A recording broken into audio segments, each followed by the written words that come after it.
बिस्मिल्लाहिर्रहमानिर्रहीम, अस्सलाम वालेकुम। मैं हूं सुहेल मलिक और आप हक न्यूज़ देख रहे हैं। नाज़रीन, 14 अगस्त को एक वाक़या पेश आया मीनार पाकिस्तान लाहौर में। आयशा इकराम नामी एक ख़ातून थी, उनको सैकड़ों लोगों ने ज़्यादती का निशाना बनाया और कपड़े भी फाड़ दिए।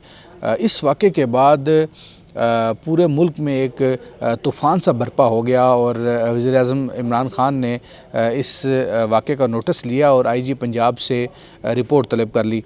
इस रिपोर्ट तलब करने के फ़ौरन बाद FIR भी दर्ज हुई और मुल्ज़मान की पकड़ धरपकड़ का सिलसिला शुरू हो गया। मीडिया में ये बातें आना शुरू हो गई कि ख़ातून के साथ ज़्यादती हुई और कुछ लोगों ने इसके ख़िलाफ़ भी बात की, लेकिन बेशतर लोग जो है वो इस हक़ में थे कि इस ख़ातून के साथ बहुत ज़्यादती हुई है और इनको इंसाफ मिलना चाहिए।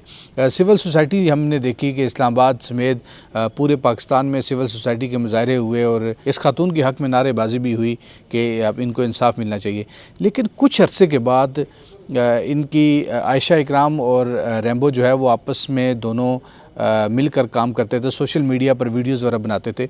तो इन दोनों की एक वीडियो लीक हुई, उसके बाद एक ऑडियो लीक हुई जिसमें ये बताया गया कि आयशा इकराम और रैम्बो जो हैं वो मुल्ज़मान जो FIR में नामज़द थे उनका नाम निकलवाने के लिए वो आपस में डील कर रहे थे कि उनसे कितने पैसे लेने चाहिए। आयशा इकराम कह रही थी कि 5 लाख अगर एक बंदे से लिया जाए तो फी मुजरम को अंदाज़न कितना, मतलब है कि अगर समझौते के लिए लिया जाए, अगर अंदाज़न, क्योंकि ज़्यादा तौर पे वो गरीब ही हैं, सब पता है ना, तो अंदाज़न कितना मुश्किल से उन्होंने 5-5 लाख करना है।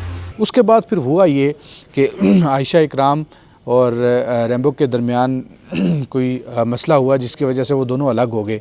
उसके बाद जो है वो आयशा इकराम ने रैम्बो पर भी तहफ़्फ़ुज़ात का इज़हार किया कि उन्होंने भी मेरे साथ ज़्यादती की है, तो पुलिस ने उनको भी शामिल तफ्तीश कर लिया।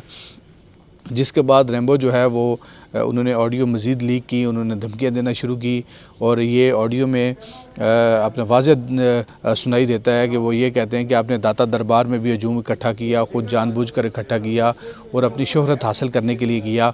और मीनार पाकिस्तान में भी जो वाक़या हुआ ये बेसिकली वाक़या था नहीं, ये वाक़या कराया गया।